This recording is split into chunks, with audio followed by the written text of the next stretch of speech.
wabarakatuh dan salam sejahtera.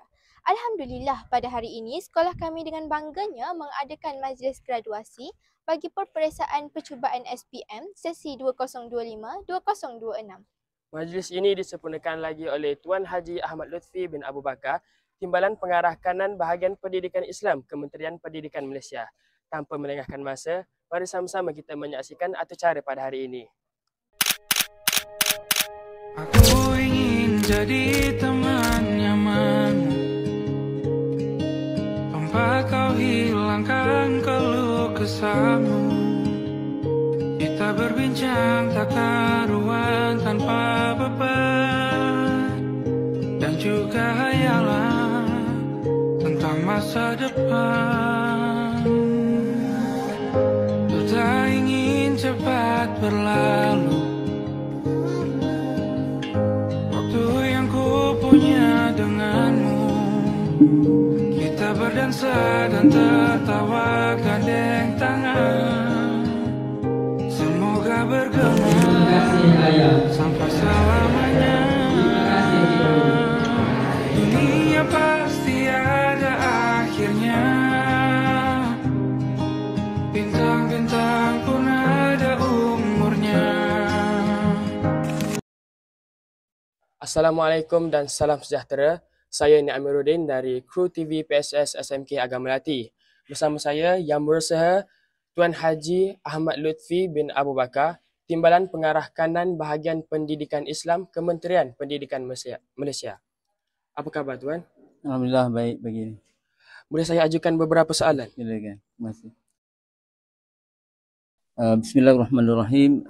SMKA Lati ini adalah salah sebuah SMKA yang ditubuhkan di negara kita, yang buat masa ini kita ada 61 buah SMKA. Dan penubuhan SMKA ini matlamatnya ialah untuk pembinaan, melahirkan generasi yang bukan sekadar cemerlang di sudut akademik, tetapi membina sahsiah dan jati diri yang unggul, yang berpaksikan kepada agama.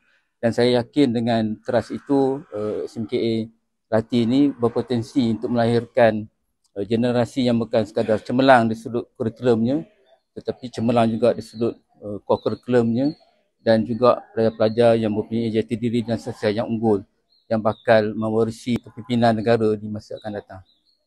Baiklah Tuan. Seterusnya, SMKA Lati ini kalau berdasarkan pemerhatian saya terhadap pencapaian akademik khususnya dan juga pencapaian dari aspek core curriculum sepanjang 3 tahun ini menunjukkan peningkatan yang amat ketara. Dan pertamanya saya ucap tahniah kepada sekolah, kepada guru-guru dan juga kepada pelajar yang telah berusaha untuk membentuk satu gelombang perubahan yang cukup membanggakan. Dan ini merupakan satu petanda bahawa sekolah ini mampu untuk pergi lebih jauh lagi.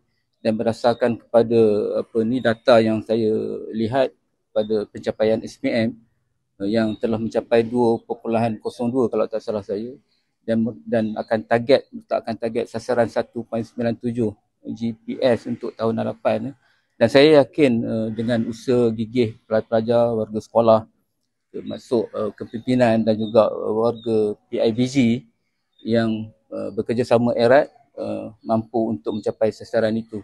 Dan harapan saya kerjasama ini diteruskan dan momentum yang ada itu telah menampakkan hasilnya dalam tempoh 3 tahun ini, dan saya yakin petanda untuk kecemerlangan sekolah itu akan terus cemerlang di masa akan datang.